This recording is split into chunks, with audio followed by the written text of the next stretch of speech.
con el maestro Sergio y finalizamos con el maestro Igor. No sé qué les parezca respecto al orden. ¿Y Jorge, si nos escucha? Sí. Está bien, por mí no hay problema, ¿eh? Ok. Bueno, entonces, ¿ya está listo, Emanuel? Ok, bueno, pues muy buenas tardes para todos aquellos que nos están viendo desde su casa. Damos inicio a la cápsula jurídica denominada Libertad y Control de la Detención. Tenemos el honor de tener a tres grandes ponentes. Entre ellos está la maestra Carolina Bernal García, el maestro Jorge Igor Ojeda Martínez y el maestro Sergio Acevedo Villafuerte. Los tres participantes son jueces del sistema procesal acusatorio de la CDMX y también aprovecho el momento para brindarles una disculpa de parte del doctor Aboites por no poder participar en esta cápsula, pero por cuestiones laborales no puede estar presente. Ok, entonces, bueno, maestra Carolina, le damos la bienvenida para que pueda comenzar con su participación, por favor.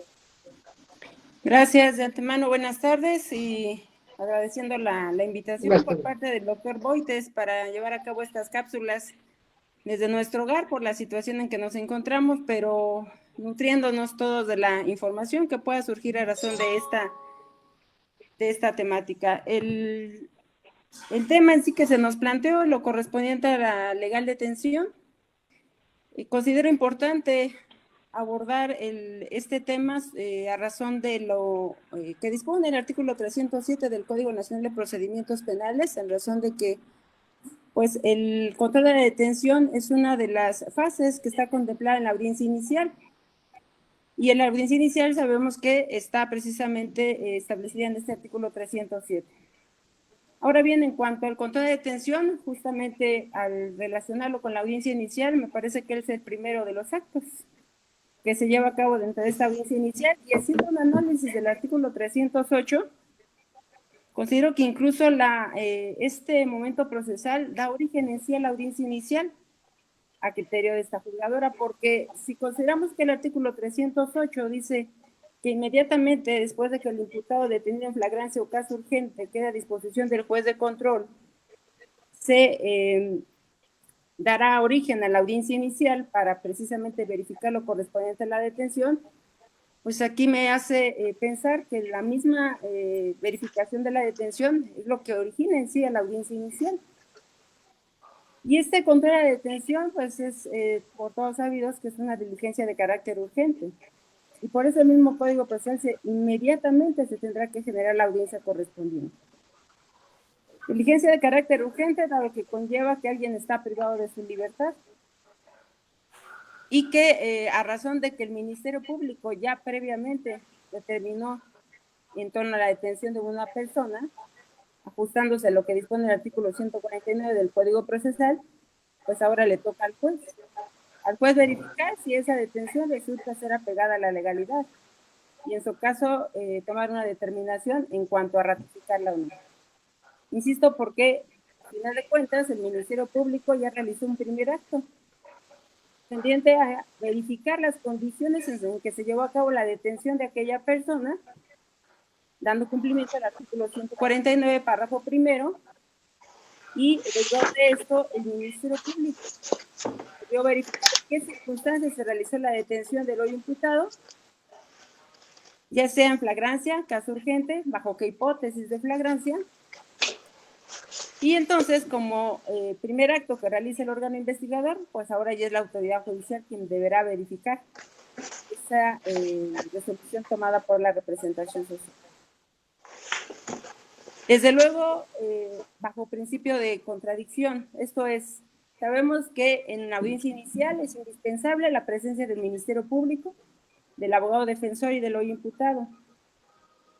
E insisto, Ministerio Público porque es quien debe sostener el por qué tomó la determinación de mantener detenida a una persona y por ello deberá presentarse en la audiencia inicial. Y al ser la autoridad que debe de sostener bajo cuestiones prácticas, jurídicas y probatorias, es decir, partiendo de hechos que debe de publicitar ante el órgano jurisdiccional, partiendo de una cuestión jurídica para ver bajo qué hipótesis se ajusta el desarrollo de esa detención y en qué datos de prueba lo está sustentando, pues considero yo que por eso el legislador también contempló esa situación. Es decir, el artículo 308, en el párrafo penúltimo, dice, en caso de que el Ministerio Público no esté presente, ¿qué va a pasar? Dice, el juez de control recesará la audiencia hasta por 1 hora. Se ordenará la tramitación correspondiente para que en este caso las unidades de gestión judicial, el personal que las integra, requieran al superior del Ministerio Público a fin de que se presente, ya sea él o cualquier otro Ministerio Público, pero el propósito es que, insisto, ellos deben de justificar razonadamente el por qué emitieron previamente un acuerdo de verificación de flagrancia. Si no es así, sabemos que transcurrido ese receso de hasta 1 hora, bueno, el juzgador podrá decretar la libertad de la persona que está privada de la libertad. Y aquí considero que también es importante destacar una situación. En para verificar lo correspondiente a la detención del imputado, son trascendentes e importantes, no solamente el principio de inmediación, que el juez conozca los motivos que originaron esa detención, sino principio de contradicción. Bien sabemos que las partes son quienes nos aportan la información correspondiente para entonces los juzgadores contemos con los datos objetivos correspondientes y entonces establecer si actuó de manera legal el Ministerio Público, porque de lo contrario sabemos que se ordenará la libertad con las reservas de ley.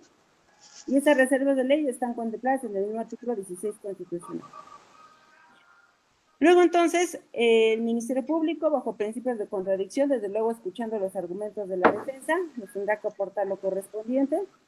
Insisto, datos objetivos, razonables, consistentes, para poder verificar que ciertamente ese desarrollo en la detención se llevó a cabo en la forma que asegura el órgano técnico, así sucedió. No perdamos de vista que es el Ministerio Público quien dirige la investigación, que constitucionalmente así está obligado. En ese sentido, bueno, una vez escuchados los argumentos, se tomará la determinación correspondiente. Si es válido lo que justificable lo que dice el Ministerio Público, ratificará el juez la detención. Insisto, lo ratifica porque previamente ya se pronunció el Ministerio Público sobre la detención. En caso contrario, no se ratifica, se ordena la libertad, abordando también lo correspondiente a la retención. ¿Por qué menciono esto? Porque la ley dispone que el juez debe de contemplar 2 situaciones específicas, es decir, disposiciones legales a nivel material y formal. Y material me refiero como verificar que el Ministerio Público haya respetado ese término de 48 horas que le permite y le respalda la Constitución en su artículo 16, párrafo 10º. Pero también es necesario verificar por parte del órgano jurisdiccional lo que se ha venido comentando en cuanto a la detención, que haya sido en flagrancia o a través de caso urgente, y también los requisitos de procedibilidad. No olvidemos que hay delitos que requieren este requisito de manera indispensable, y ese es el tercer punto que se tiene que verificar en esta parte, en este acto procesal. Una vez verificadas estas 3 circunstancias por parte del órgano jurisdiccional, entonces se emitirá la resolución correspondiente. Si se considera que no es factible ratificar la detención, reitero, se ordena la libertad con las reservas de ley. Y entonces el Ministerio Público, evidentemente, podrá continuar con la investigación, podrá generar una nueva audiencia, a efecto de que de formular imputación, pero en otro momento procesal. En caso de que se califique como delegada de detención, habiendo verificado que se respetaron ese término de 48 horas y que si en su caso el tipo penal lo requiere, podríamos continuar la audiencia inicial con formación de imputación, pero eso ya es otro tema. Entonces, bueno, insisto, eso es en sí lo que corresponde a la legal detención. Evidentemente, si está correlacionado con el artículo 146 y subsecuentes hasta el 150 del Código Nacional. ¿Por qué? Porque el 146 nos habla de la figura de flagrancia. Nos describe de manera detallada en qué consiste la flagrancia. Sabemos que la flagrancia es cuando una persona puede detener a otra en el momento de estar cometiendo un delito sin orden judicial, una excepción. inmediatamente después de haber cometido ese hecho, que puede constituir un delito derivado de una persecución material ininterrumpida o un tercer supuesto, que dice o denomina el Código Nacional de flagrancia por señalamiento. Para poder actualizar esta última de las hipótesis, es necesario que se haya realizado una búsqueda por parte de la autoridad, derivado de qué, de la amenaza o el conocimiento que le hace a alguien en calidad de víctima, de testigo o incluso quien haya participado en algún hecho, de que se cometió una conducta que puede constituir un delito. Llegada esta información, se va a reiniciar la búsqueda. Después va a conllevar por parte de cualquiera de los ya mencionados y finalmente conllevaría al aseguramiento de detención de la persona. Pero insisto, esa detención tendría que ser legal siempre y cuando los hechos, el seguimiento fáctico, se ajuste ya sea flagrancia o caso urgente, que para eso requiere de otros requisitos, porque el caso urgente es una cuestión excepcional. El caso urgente deviene de una determinación que bajo su propia responsabilidad toma el Ministerio Público de ordenar la detención de cualquier persona, siempre y cuando tenga datos de pruebas suficientes para considerar que se cometió un hecho que la ley señala como delito, la probable intervención o comisión de esa persona en ese evento delictivo, que exista un riesgo de que pueda sustraerse de la acción de la justicia y que además se trate de un delito grave. Pero reitero, lo que generalmente sucede es que, por lo menos en las audiencias que yo he llevado, lo que plantea el Ministerio Público es que la persona es detenida por haberse actualizado la flagrancia. Pero ¿cómo determinar una determinación? Insisto, principio de contradicción, partes técnicas, que son quienes conocen la carpeta, quienes aportan lo necesario para verificar el actuar del Ministerio Público, más allá. Lo que previamente se realizó, es decir, la detención, el origen de la detención de la persona. Esto evidentemente será sustentado con datos de prueba. ¿Pero por qué me refiero a estos datos de prueba? Porque normalmente la detención surge ya sea persona física, que a su vez de manera inmediata, como lo dice la Constitución, y el mismo Código Procesal deberá ser entregado a la autoridad más próxima, o elementos de la Secretaría de Seguridad Ciudadana. Y ellos a su vez, de manera pronta, a la disposición del Ministerio Público. Pero el actuar de estos policías de investigación o elementos de la Secretaría de Seguridad Ciudadana evidentemente se van a traducir en un dato de prueba. Y ese dato de prueba debe ser analizado de manera minuciosa, porque sabemos que el actuar de los elementos de la Secretaría de Seguridad Ciudadana o un policía de investigación también tiene que partir de un control preventivo, de una sospecha razonable, pero cuando surja razón de su intervención directa de manera primogénea por parte de los policías, porque ellos pueden actuar derivado del conocimiento que les hace la víctima o algún testigo del suceso que haya ocurrido. Pero insisto, esto pues obviamente se analiza a la luz de lo que exponen las partes técnicas, de los datos que aportan, y en cada caso en particular es muy distinto. Pero una vez que a nosotros como juzgadores nos aportan esos datos, pues sí tomamos determinaciones en cuanto a ratificar detenciones o no. Y también, insisto, lo de la retención en cuanto a ese término de 48 horas y el requisito de procedibilidad, si así lo requiere el tipo penal.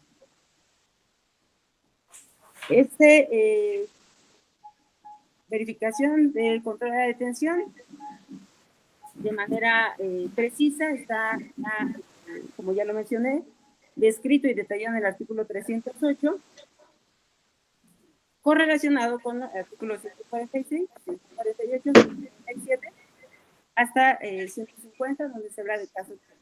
Por supuesto, tenemos también correlacionado indispensablemente con el artículo 16 constitucional, porque sabemos que la Constitución consagra derechos fundamentales, pero estos derechos fundamentales, ¿cómo se hacen valer? A través de la norma procesal.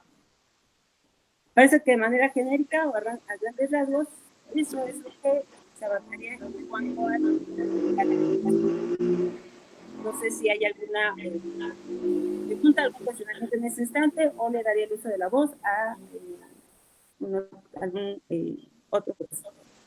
Sí, maestra Carolina, solamente nos cuestiona Julián Navarro sobre si todavía existe la cuasiflagrancia. La cuasiflagrancia está,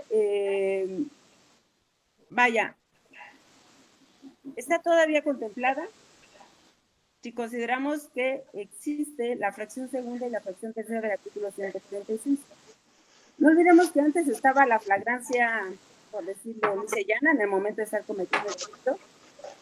También se hablaba de inmediatamente después de cometerlo, derivado de una persecución, incluso hablaba de una inmediatamente después de cometerlo, y hablaba de una flagrancia equiparada. Que la flagrancia equiparada era esa sí ya no existe, porque antes, para actualizar esa flagrancia equiparada, se tenía que verificar la existencia de un hecho, que no hayan transcurrido 72 horas de iniciada la investigación, se haya interrumpido búsqueda y otras circunstancias. Pero la cuasiflagrancia como tal, en relación a esa pregunta que están realizando, actualmente está contemplada en esa fracción segunda y tercera del código, o del artículo 146 del Código Procesal.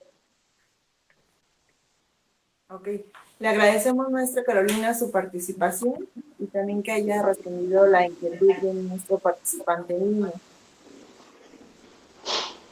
Si gusta, continuamos con el maestro Sergio Acevedo para que realice su presentación. Gracias. Gracias, buenas tardes. Doy la bienvenida a todos. Agradezco nuevamente al doctor Aboites esta posibilidad de participar en estas sesiones que ahorita derivado de esta contingencia sanitaria es una opción más para poder estar actualizados todos, tanto nosotros como los participantes en el auditorio de este foro. Agradezco mucho al maestro Aboites, al doctor Aboites, esta posibilidad de participar ahora en esta sesión. Con los grandes juristas y amigos, sobre todo tengo la fortuna de considerarme como amigo de los maestros, la maestra Carolina, el doctor Jorge, grandes personas y grandes profesionistas. Les agradezco y también saludo. Buenas tardes. Buenas tardes. Gracias, Caro. Inicio mi intervención reflexionando sobre por qué se requiere precisamente este control de detención, cuál sería el propósito. Precisamente ya se ha encargado la maestra Carolina de especificar estas reglas procesales constitucionales que derivan primordialmente del artículo 16 en sus párrafos quinto y sexto, que previenen precisamente las figuras de flagrancia y caso urgente en relación a la posibilidad de detener a una persona. Debemos de recordar por ello que se tutela primordialmente y bajo este contexto un acto de molestia en contra de una persona, es decir, que no puede ser privada o molestada en su persona, bienes, posesiones, etcétera, y en ello estriba precisamente esta posibilidad de ejercer un acto de molestia, es decir, lo que prevalece es el derecho fundamental de una persona a no ser privada de su libertad, a no ser molestada en su persona, sino a través de un mandato judicial o bien excepcionando esta posibilidad en caso de flagrancia o caso urgente, es decir, al estar cometiendo un delito o inmediatamente después de haberlo cometido, o bien cuando el Ministerio Público no puede ocurrir ante autoridad jurisdiccional para solicitar la orden de aprehensión correspondiente. El Ministerio Público podrá decretar la detención de una persona. Son los casos evidentemente de flagrancia y de caso urgente que ya ha tocado la maestra Carolina muy puntualmente. Pero lo debemos de ver así como excepción precisamente a un derecho fundamental. Lo que debe de prevalecer es la libertad de una persona y por ello se establecen diversas reglas, diversos requisitos para que una persona pueda ser detenida sin una orden. Es decir, al momento de estar cometiendo un delito, reitero, inmediatamente después de haberlo cometido o cuando el Ministerio Público no puede ocurrir ante la autoridad jurisdiccional para solicitar la orden de aprehensión. Y bajo esta contextualización es que en todo caso se justificarían los temas si es que bajo el contexto ya de la contradicción del debate que existe en la audiencia inicial, como también lo anotó la maestra Carolina, pueda el Ministerio Público justificar los extremos de la detención. es decir, que se ubique en alguno de los supuestos de flagrancia o caso urgente y que por ello también cuente no solamente con el argumento teórico, el argumento fáctico, el argumento jurídico, el Ministerio Público para justificar esta pretensión de que una persona se califique de legal su detención y se proceda en consecuencia a las siguientes etapas de la audiencia inicial. Esta posibilidad evidentemente también parte de una propuesta probatoria, como también lo anotó, reitero, la maestra Carolina, abordó muchos de los temas que vamos a continuar tratando nosotros.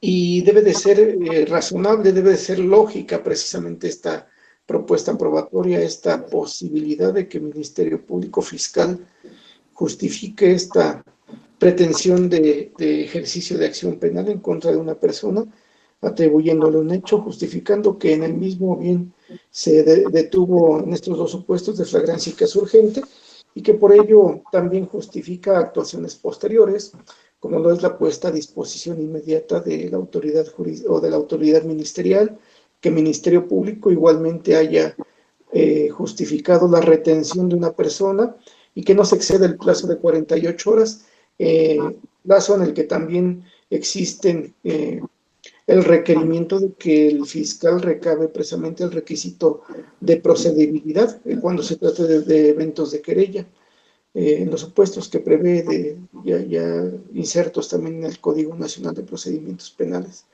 Hay momentos en que se puede recabar también la querella, ya los conocemos, para que también se pueda justificar la retención de una persona, y estos son los rubros precisamente que el órgano jurisdiccional va a tomar en consideración para establecer si es ajustado o no a la legalidad, a la constitucionalidad, esta detención de una persona bajo los supuestos que estamos analizando en este momento.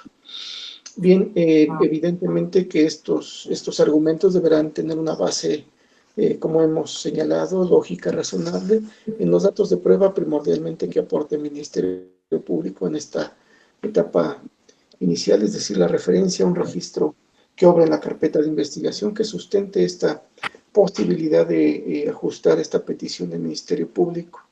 Permitirá aperturar el debate con las demás partes técnicas y bajo este control horizontal de la información con que las partes técnicas, las partes procesales cuentan en este sistema de procesamiento penal acusatorio, tendrán la oportunidad o bien de debatir o bien incluso de no ejercer este derecho de debatir la propuesta del Ministerio Público y avanzar en las demás etapas. Recordemos que las audiencias se rigen también bajo los principios de buena fe y lealtad. En ello estriba precisamente la posibilidad de que no exista el debate propiamente respecto de una propuesta y vamos injustificado, sino que el debate tenga un fondo también de establecer condiciones distintas, pero que estas condiciones distintas también partan de las circunstancias que obran en la carpeta de investigación. Pueden no ser precisas estas circunstancias que ha expuesto el Ministerio Público y en ocasiones me ha tocado, en varias ocasiones, he tenido la oportunidad de conocer varios asuntos en donde precisamente la contraparte, la defensa del imputado, controvierte de tal forma la pretensión del Ministerio Público que logra a través de los propios registros de investigación que en ocasiones se omite proporcionar al órgano jurisdiccional, pero logra a través de estos mismos registros, no solo argumentativamente, fácticamente, a través de datos de prueba, logra establecer condiciones distintas a las expuestas por el Ministerio Público. Ello finalmente permitirá en este ejercicio de contradicción aportar información de calidad al órgano jurisdiccional que le va a permitir también arribar a una determinación congruente, pero sobre todo ajustada a la legalidad. Ajustada a la legalidad, ponderando, como lo señalé inicialmente, que este sistema parte de un principio de tutela efectiva de derechos humanos, en términos del artículo 1 constitucional también, y que bajo esta concepción de garantismo en el propio sistema, podrá ponderar, tutelar primordialmente la libertad de la persona en función también de la propuesta que haga el Ministerio Público, y reitero el debate que ocurra dentro de este ejercicio de contradicción en esta audiencia inicial. Pero puede no existir, como les comentaba, puede no existir este ejercicio de contradicción. Regularmente también ocurre, no ocasional, regularmente ocurre que no hay este ejercicio de contradicción, pero ello no obsta, no es óbice para que el juez se encargue también, es decir, no soslaya que tiene que realizar el órgano jurisdiccional el ejercicio de ponderación y verificar si es que no existe alguna otra causa que pueda desvirtuar o desestimar la propuesta del Ministerio Público, y aún sin debate podría en todo caso ponderar, tutelar y hacer prevalecer este derecho fundamental de la libertad de la persona, a pesar de que no haya controversia por parte de la defensa del imputado. Se analizarán desde mi punto de vista, creo yo, a pesar de la ausencia de debate, y cada uno de los puntos que tratan los artículos 16 constitucional, 307, 308, 146 a 150, como también lo apuntó la maestra Carolina, y se llegará a una determinación evidentemente ponderativa de estos derechos fundamentales. Habló también la maestra Carolina de la posibilidad de decretar la libertad, y yo evidentemente como propuesta del órgano jurisdiccional de hacer prevalecer el Estado de Derecho democrático a través de su determinación, y que haciendo prevalecer este Estado democrático de derecho no acceda a la petición del Ministerio Público para calificar de legal la detención de una persona. Por ello, evidentemente, arribará esta libertad, que no es absoluta. Ese es el contexto de la libertad, con las reservas de ley, de que no es una determinación definitiva, evidentemente, pero la libertad tampoco es una libertad absoluta, quedará a expensas de que el Ministerio Público pueda reiterar o no la pretensión punitiva, si es que cuenta con soporte probatorio posterior para formular nuevamente imputación en contra del presentado ante el órgano jurisdiccional. Estos aspectos son sustanciales porque también se debe de hacer del conocimiento del propio imputado las consecuencias de una libertad al momento de no calificarse de legal su detención, porque parecería que todo brilla de nuevo, el sol sale nuevamente para él. Sin embargo, habrá que prevenirlo de que no es una libertad absoluta. Podrá ser citado nuevamente, podrá ser incluso conducido nuevamente bajo alguna de las formas de conducción, citación, comparecencia o aprehensión, pero definitivamente que quedará a expensas de la posibilidad que el Ministerio Público pueda continuar con la investigación. Este es un aspecto también fundamental y que considero debe de hacerse ponderar por parte principalmente del órgano jurisdiccional. Podrá hacerlo también el defensor a favor del imputado cuando obtenga una resolución en este sentido, pero creo que primordialmente debe de hacerse el conocimiento en la misma audiencia del imputado las consecuencias de esta libertad, a efecto de que tenga conocimiento e incluso tomando en consideración las prevenciones que se hacen inicialmente, porque el imputado tiene obligación de proporcionar datos de su localización, datos personales que permitan precisamente que se lleven a cabo las citaciones, emplazamientos, notificaciones, porque debemos de tomar en cuenta que el hecho de no atender una forma de conducción del proceso, evidentemente que irrogará una mayor afectación a su situación jurídica si es que se sigue subsecuentemente con las demás formas de conducción al proceso. Ello derivado precisamente de la libertad del control de detención. Ya me fui muy allá, pero quería hacer patente esta situación que debe de hacerse el conocimiento también a los imputados en esta audiencia inicial, donde pueda decretarse su libertad con las reservas de ley al no calificar de legal la detención. Creo que ya he abordado algún tiempo, no sé si pueda continuar o ya damos uso de la voz al maestro Jorge. Ok, bueno, solamente si nos puede apoyar con una pregunta que está realizando Adelante. Carlos Martínez. Y nos dice, la retención injustificada así efectuada por el MP, ya que no atendió el artículo 140 y 149, párrafo segundo del Código Nacional Penal, podría dar lugar a exclusión probatoria, o bien esto último solo tiene lugar si la detención, flagrancia, fue ilegal. Perdón, no le escuché, discúlpeme. Es muy amplia la pregunta y como que se pierde un poco el sonido. ¿Me podría repetir Claro que sí, sin problema. el cuestionamiento? Ok, nos comenta, la retención injustificada así efectuada por el MP, ya que no atendió el artículo 140 y 149, párrafo segundo del Código Nacional Penal, podría dar lugar a exclusión probatoria o bien si la detención fue ilegal. No alcanzo a escuchar todo, el audio se pierde un poco, pero voy a abordar esta cuestión de la retención injustificada.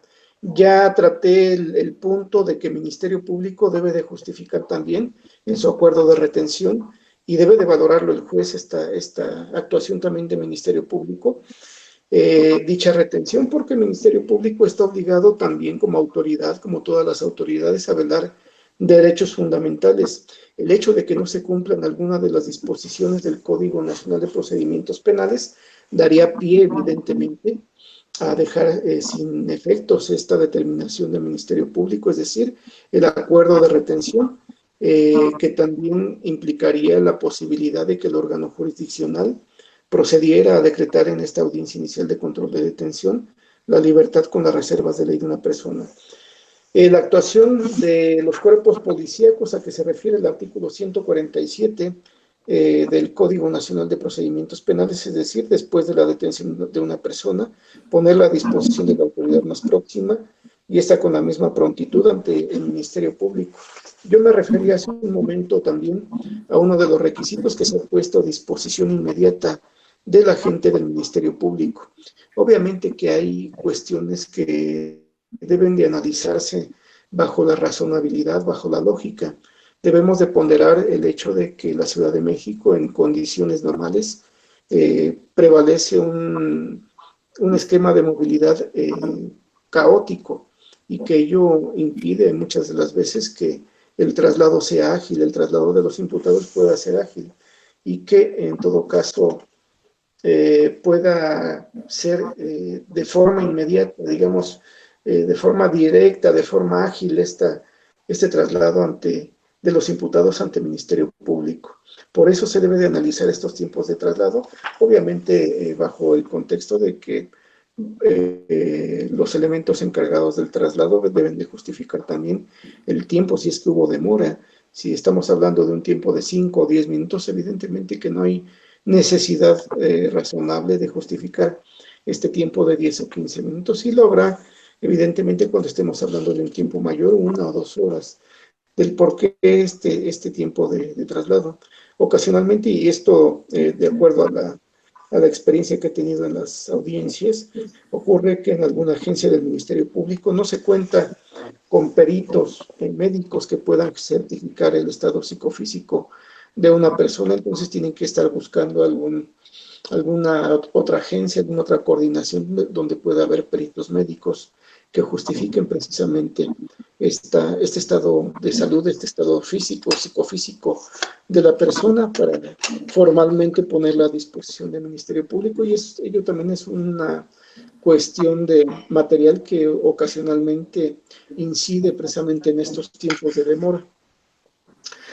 Algún otro tiempo de demora tendrá que ser analizado sustancialmente y si es que ello incide en alguna cuestión probatoria. Debemos recordar que la prueba ilícita no se genera en automático. La prueba ilícita tiene varios aspectos. El que tenga un vínculo directo con la violación al derecho fundamental, o bien que pueda tener un vínculo refractario, etcétera, pero son varios los aspectos que hay que analizar en función de la nulidad de prueba ilícita. Creo que ese es otro tema que bien podríamos abordar en otra sesión.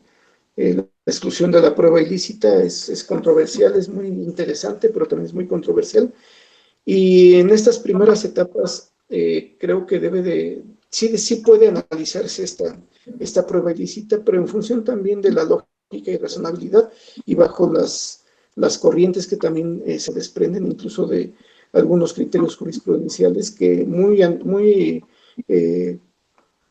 puntualmente han establecido en qué momento se puede dar esta exclusión probatoria por prueba ilícita. No es en cualquier caso, no es de forma automática.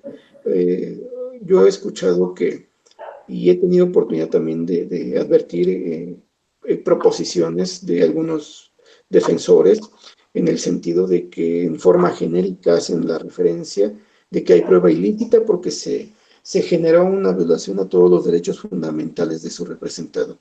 Pero debemos de anotar también que estas aseveraciones deben de ser precisas en función y también acudiendo a los criterios jurisprudenciales en función de los derechos que consideran están siendo afectados, en función de las disposiciones que consideran están siendo vulneradas con el acto que están reclamando de vulneración a sus derechos fundamentales y cuál podría ser incluso la posibilidad de dejar de aplicar una disposición en contra de su representado, ello ponderando una interpretación conforme, una interpretación también de derechos fundamentales, pero deben de ser muy puntuales los defensores en el sentido de que se verifique, se haga precisión de cuáles son los derechos fundamentales que están tratando de atacar, que están tratando de establecer, fueron atacados más bien, corrijo, que fueron atacados con una actuación de autoridad y el fundamento de ello es importante también establecer el fundamento de esta vulneración a derechos fundamentales. Si están fundándolo en una nulidad de prueba ilícita o en una prueba ilícita, tendrán que acreditarlo incluso ponderando las vertientes que ha establecido la Suprema Corte de Justicia respecto de esta tasación de prueba ilícita. Sí se puede analizar, evidentemente, en el control de detención, yo creo que sí, y no habría razón de no hacerlo, sobre todo cuando hay la petición expresa, pero también bajo las precisiones que sean necesarias, fáctica, jurídica y argumentativamente para sustentar la petición de los defensores. Ok, maestro, le agradecemos. Y bueno, pues damos paso a la participación del maestro Jorge Igor Ojeda. Hola, buenas tardes a todos. Primeramente, esperando que todos y cada uno de los que nos acompañan esta tarde se encuentren bien, que gocen de buena salud, así como todas sus familias. En segundo término, agradecimiento al doctor Boites por la oportunidad que nos brinda ponernos la corbata y el saco otra vez en esta contingencia. Ya estaba ahí abandonada hace unos días, entonces hoy la retomamos. Y adicionalmente también, pues agradecer a mis amigos y compañeros jueces, a Caro, a Sergio, la disposición que tuvieron de inmediato para tomar esta invitación, ¿no? Es un poco hablar desde estos medios, pero tratar de retomar algunas de las ideas que ya han expuesto clara y contundente todos, claro. El tema en particular aquí pues es la detención, la libertad vista como una garantía, quizá como las máximas de las garantías, ¿no? Por aquí señala la literatura que por la libertad se han generado unas batallas que la humanidad ha sido testigo de ellas, ¿no? Por la libertad de una persona hay quienes lo pueden dar todo. Esta libertad vista como una garantía, como un derecho fundamental consagrado y reconocido no solamente por la Constitución, sino también por diversos tratados internacionales, debemos entenderla como no un derecho absoluto, sino que esta libertad tiene ciertas restricciones. De esto ya se ocupó Caro un poco, se ocupó Sergio también. Esta garantía está contenida en el artículo 16 de la Constitución. Y hace rato que estaba dando una repasada a algunas notas, me acordaba mucho de los ministerios públicos, porque siempre en las audiencias de control de la detención dicen, su señoría, con fundamento en el artículo 16, párrafo quinto de la Constitución, 9.1 del Pacto Internacional de Derechos y políticos 7.2 y 7.3 de la Convención Americana sobre Derechos Humanos, solicito se decrete la legal detención y retención. Ese es el fundamento en donde está consagrada la garantía de libertad. Esta libertad tiene muchas aristas, conocemos a la libertad de expresión, la libertad de culto, pero en este caso la que nos ocupa es la libertad personal, traducida o vista desde la posibilidad que tenemos todos nosotros de dirigirnos hacia donde nos dé la gana, de salir a la calle, de caminar, de ir a visitar a nuestra familia, a nuestros amigos, esa libertad que ahorita la tenemos un poco restringida, ¿no? Por esta circunstancia de la pandemia que está viviendo el mundo. Les decía, estas libertades, estos derechos humanos no son absolutos, tienen restricciones y esas restricciones debemos ser muy específicos en puntualizar en dónde se encuentran, porque es a partir de ahí de donde surge todo nuestro estudio. Estas limitaciones las contiene la propia Constitución, incluso si observamos los tratados internacionales también hacen alusión a las circunstancias que tengan que ver respecto de esta garantía, ¿no? Miren, ya Sergio ya se fue, quizá a lo mejor lo estoy aburriendo con mi plática, pero luego... Ya volví a ingresar. Ya regresó. Bien, les decía, estas restricciones están consagradas o contenidas en la propia Constitución. ¿En dónde las encontramos? En el propio artículo 16. No nos pueden restringir la libertad si no es por el libramiento de una orden de aprehensión, cuyos requisitos también se encuentran contenidos en la Constitución, bien por actualizarse algún supuesto de flagrancia o caso urgente. Aparentemente esos son los tres supuestos por los cuales la libertad se nos puede restringir. ¿Y esto por qué sucede así? ¿Por qué es así? Porque precisamente, insisto, a partir de aquí es donde nace nuestro estudio de qué es la libertad y cómo se controla esta libertad en la detención. Generalmente en las audiencias de control de la detención hay ciertos temas que se deben de analizar, pero de los importantes es por qué te restringieron ese derecho a la libertad, en qué supuesto te ubicaste constitucionalmente para que se te pudiera restringir tu libertad. Este artículo 16 de la Constitución, que si lo interpretamos de manera sistemática con el 308 del Código Nacional de Procedimientos Penales, es lo que hace que dé vida a una audiencia de control de la detención. Una audiencia súper importante.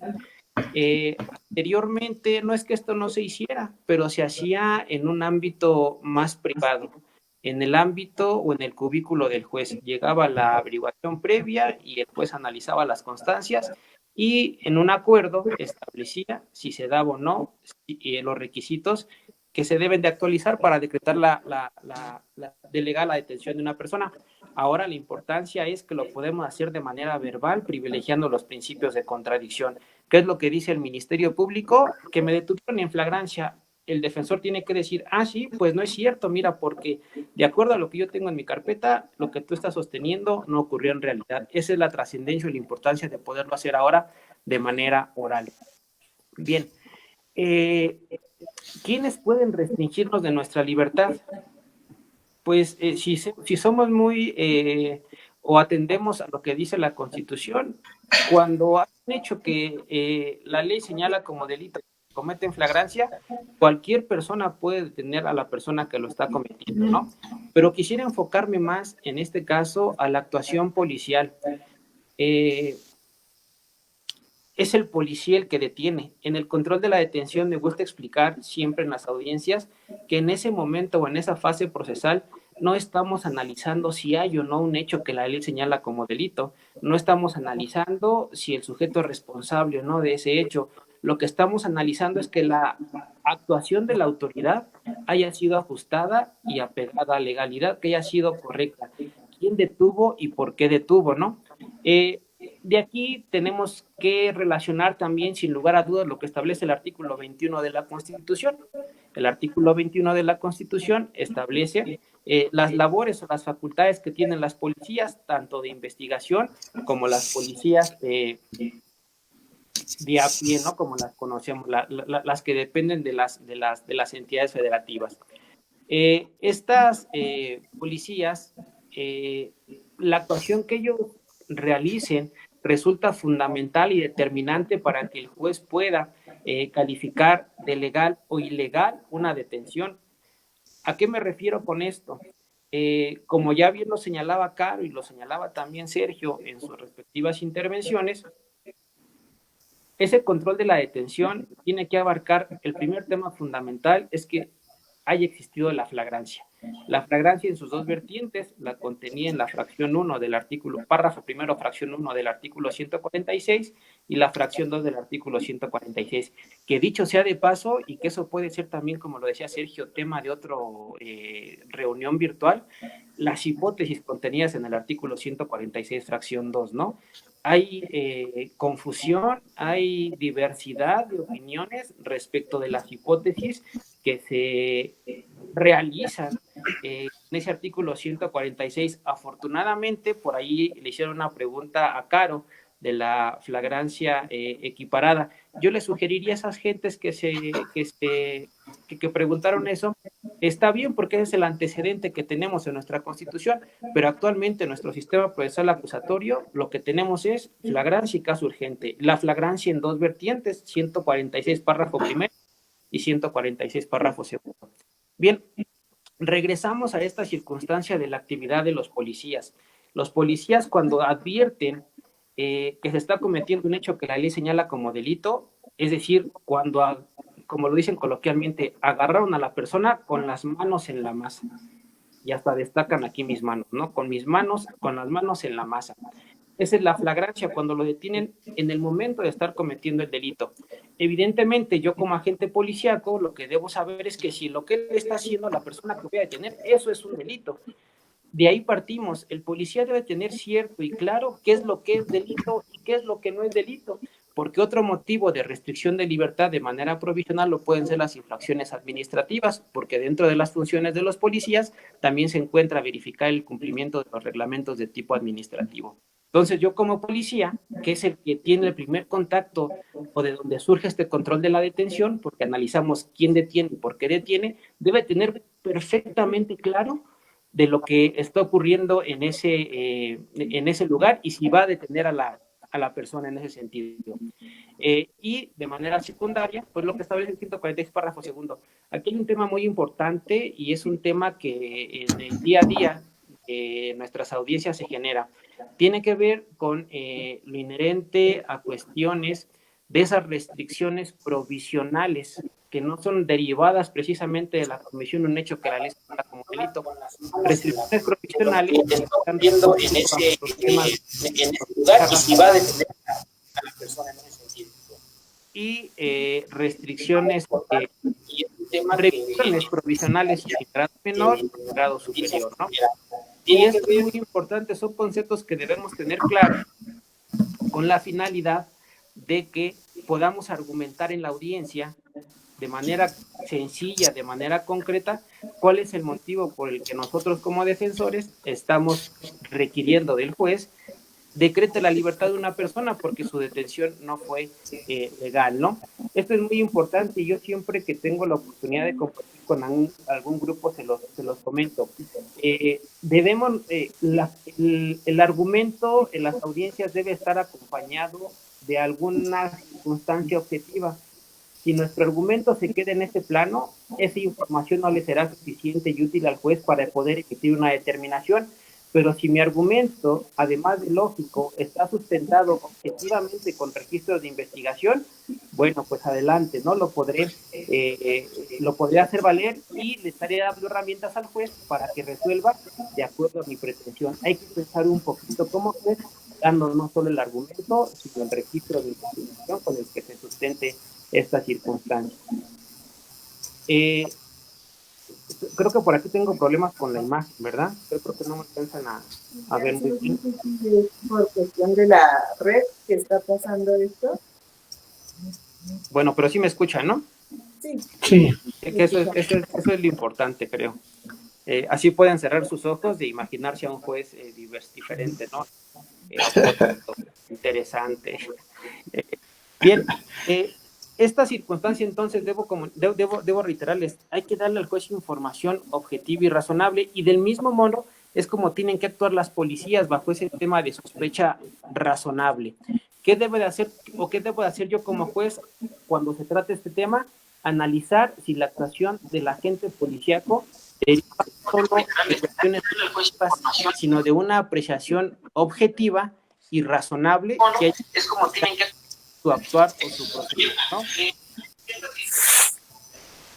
Otro tema que me gustaría tocar de manera muy breve, que también ya Sergio lo tocó al momento, tiene que ver con que al día de hoy, algunas veces en las audiencias se sigue argumentando como motivo o causa suficiente para decretar la libertad de una persona la dilación entre la detención y la puesta a disposición del agente del Ministerio Público.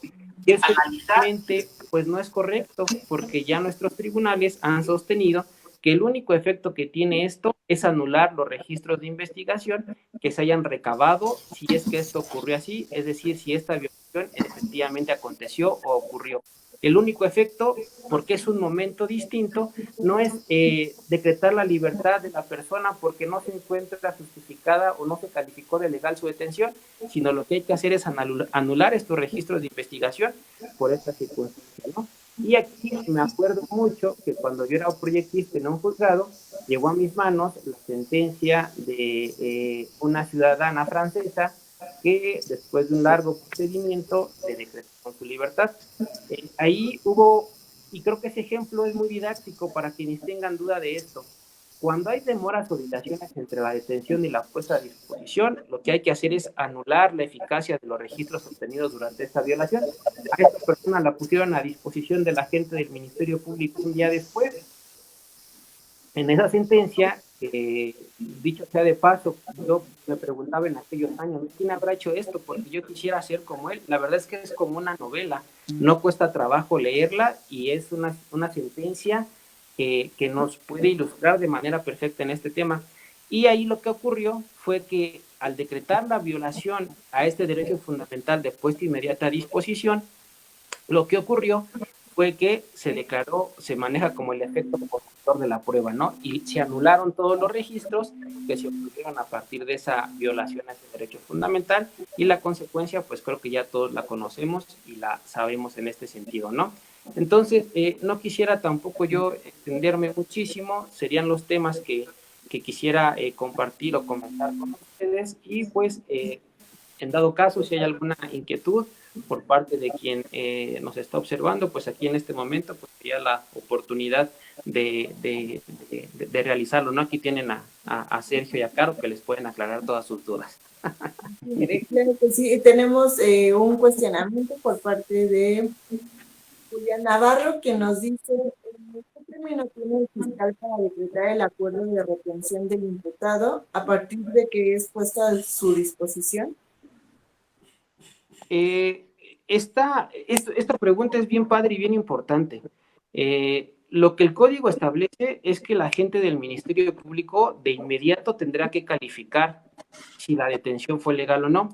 Y justamente el agente del Ministerio Público en la agencia en esta fase inicial de investigación tiene el carácter también de autoridad. ¿Y qué dice el artículo 1 de la Constitución?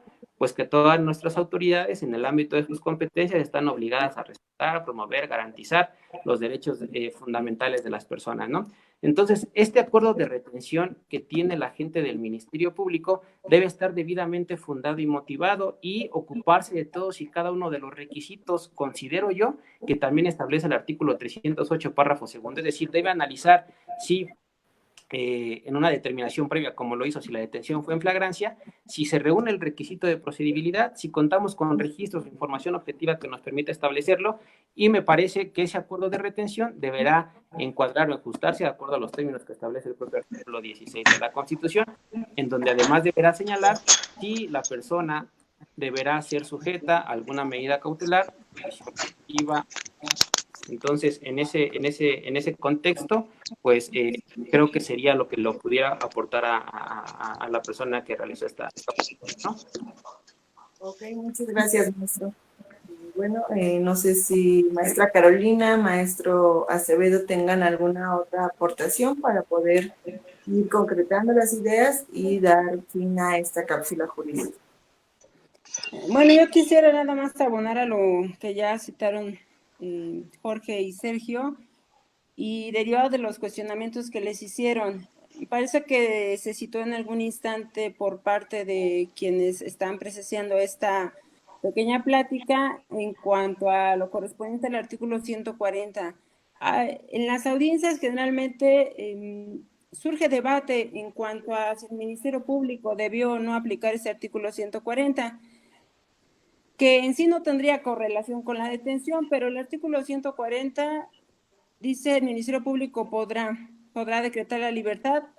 No quiero ahondar más en eso, insisto, lo menciono porque se lo cuestionaron a Sergio, pero para poder ahondar en este artículo 140, que insisto, sí no lo argumentan de manera constante, y tomar una determinación es cada caso en particular donde se resuelve incluso de distinta forma. ¿Por qué? Porque la información que nos proporciona es lo que nos permitirá establecer si el Ministerio Público pudo o no aplicar ese artículo 140, pero partiendo de qué, de que como bien lo dijo Jorge hace unos instantes, dado que es una autoridad, debe fundar y motivar sí va a mantener retenido una persona. Pero insisto, cada caso en particular es muy distinto para abordar lo correspondiente a la retención. En cuanto a un término para emitir acuerdo de retención, pues lo cierto es que ni la Constitución ni el Código Nacional nos habla de una temporalidad. Lo único es que el artículo 149 en el párrafo segundo dice que así también durante el término de retención, o sea, y si consideramos que el artículo 16 constitucional le otorga al Ministerio Público 48 horas, bueno, dice, durante el término de retención, dice, el Ministerio Público analizará la necesidad de dicha medida, y a eso está evidentemente correlacionado con que el órgano técnico debe fundar y motivar si va a mantener retenida o no una persona, pero insisto, es en cada caso en particular.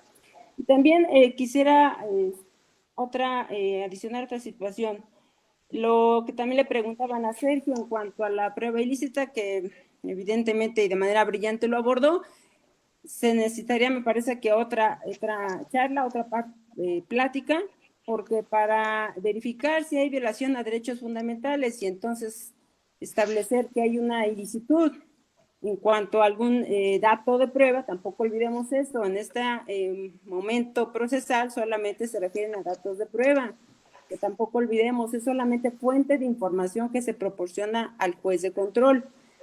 Pero sí se puede analizar, como bien lo dijo Sergio, pero entonces nos tienen que dar los argumentos correspondientes y partiendo desde luego también lo que citó hace unos instantes Jorge, la intervención de los policías y lo que mencioné al inicio de esta charla, control preventivo y una sospecha razonable, pero eso ya sería cuestión de abordarlo de manera puntual y entonces desmenuzar cada uno de los datos de prueba para poder verificar si efectivamente hay alguna cuestión de ilicitud que conlleve a, en este caso, declarar una nulidad en cuanto a datos de prueba. Esos serían los dos puntos que me parece abordaría o abonaría un poquito más a la información que ya de manera muy puntual precisaron Sergio y Jorge. Gracias. Maestro Sergio, ¿quiere agregar algo a esta charla? Sí, gracias. Pues han sido muy puntuales también las precisiones de Caro y de Jorge. En este sentido, únicamente la reflexión sobre cuál es la importancia del control de detención. Pues finalmente es una etapa en donde se están verificando ya derechos fundamentales. Esto no puede ser un análisis menor, no puede ser una situación de menor importancia, es una situación de especial relevancia, sobre todo ponderando que está en duda, está en debate precisamente la libertad de una persona. ¿Por qué? Los motivos del por qué fue privada precisamente de este derecho fundamental de libertad, porque también, y por otra parte, podría derivar en alguna responsabilidad, no solamente administrativa, de las autoridades que llevaron a cabo la detención, que establecieron condiciones de retención incluso ante el Ministerio Público, sino que podría derivar en responsabilidades penales al no justificar precisamente algún extremo o más allá, al haber actuado en contravención también a las disposiciones no solo del Código Nacional de Procedimientos Penales, sino también de la propia Constitución y del propio Código Penal, que ubique precisamente su comportamiento en una conducta que pueda derivar en alguna responsabilidad penal. Es importante valorarlo, no solamente por los jueces, valorarlo por todas las autoridades que intervienen en este contexto de actuación, porque podría haber casos en los que se ubique precisamente la intervención de algún agente del Ministerio Público, algún elemento de policía, ya sea de investigación o preventivo, que pueda ubicarse en algún supuesto de responsabilidad. Hay que ponderar, y ya lo anotaba también Jorge, que los policías que llevan a cabo la detención deben de saber los supuestos en que se está en presencia de un delito, ¿no? Esto es parte de la preparación que tienen, es parte de su experiencia que muchas de las veces invocan en sus informes, pero que debe de salir a la luz razonablemente también para justificar la detención de una persona. Debemos de ponderar también la progresividad de los derechos humanos y que solamente en casos evidentemente que se ubiquen en los supuestos de ley podrá dar pie a la justificación también de la detención de una persona. Ello ponderando el hecho de que cualquier ciudadano podemos estar en el supuesto precisamente de detención y desde luego va a ser un anhelo, va a ser una exigencia que esta detención debe de estar justificada y que ello implique también la seguridad jurídica de los ciudadanos que estamos expuestos invariablemente a que en algún momento se pueda llevar a cabo un acto ilegítimo por parte de alguna autoridad y que se pueda precisamente atacar de forma objetiva, de forma razonable este acto. Es importante tener este contexto de legalidad, de lógica, de razonabilidad en relación a estos actos de autoridad que privan de la libertad de una persona. Esta es mi última aportación. Gracias. Les agradezco mucho a todos su amable atención a las palabras que dirigimos a ustedes. Espero que también sea de importancia, de relevancia en su contexto laboral, profesional. Que pasen muy buena tarde y que tengan mucho cuidado en esta contingencia que nos atañe a todos. Gracias. Muchas gracias, maestro. Bueno, no sé si gusta agregar algo, maestro Jorge Ojeda. Y nada más, quizá un par de cosas más. La primera de ellas es compartir la idea que el día de ayer escuchaba de un magistrado federal en cuanto a la detención y la libertad. Él señalaba que las determinaciones que emiten los jueces o que emitimos los jueces en ciertas ocasiones cuando no calificamos de legal la detención de una persona, pues son duramente criticadas, son severamente criticadas, estamos expuestos a la crítica, ¿no?, con nuestras determinaciones, pero eso no nos debe limitar. Claro que no estamos de acuerdo con la impunidad, porque una vez que nosotros nos quitamos la toga de jueces, pues seguimos siendo personas como todas las que se presentan en las audiencias. Esa toga únicamente la tenemos en un horario determinado y claro que no estamos a favor de la impunidad, pero no podemos sacrificar la libertad por malas actuaciones del agente policíaco o ministeriales y hacer como que no pasa nada, ¿no? Entonces, sí, dejarlo o puntualizar mucho en esto, ¿no? Hay veces que nosotros nos enfrentamos a la disyuntiva entre lo personal y lo jurídico, pero pues en la sala de audiencias tenemos que decidir por lo jurídico, ¿no? Y ya nada más para finalizar, me gustaría compartirles una frase de la literatura que de inmediato la van a identificar. Dice: la libertad, Sancho, es uno de los más preciosos dones que a los hombres dieron los cielos. Con ella no pueden igualarse los tesoros que encierra la tierra y el mar. Por la libertad, así como por la otra, se puede y debe aventurar la vida.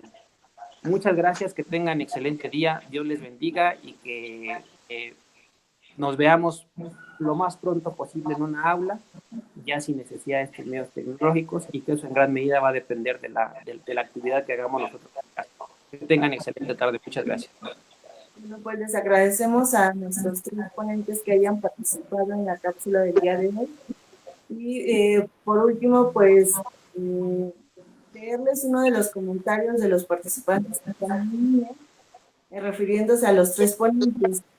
Agradecimiento por su altruismo en difundir la cultura jurídica relacionada sobre el nuevo sistema penal migratorio, y también aprovecharles para brindarles una invitación para la mañana, en donde se tocará el tema de las medidas cautelares. Tendremos a 3 excelentes operadores del sistema acusatorio y bueno, más tarde les estaremos compartiendo el flyer con toda la información. Y muchas gracias, maestros, por estas aportaciones que han realizado. Bueno, por mi parte, gracias a ustedes. Un gusto saludar, aunque sea a distancia, a Jorge y a Sergio. Reiterando la invitación, que tengan muy buena tarde y a cuidarse todos para, pues, lo más pronto salir de esta situación. Muy bonita tarde. Bye.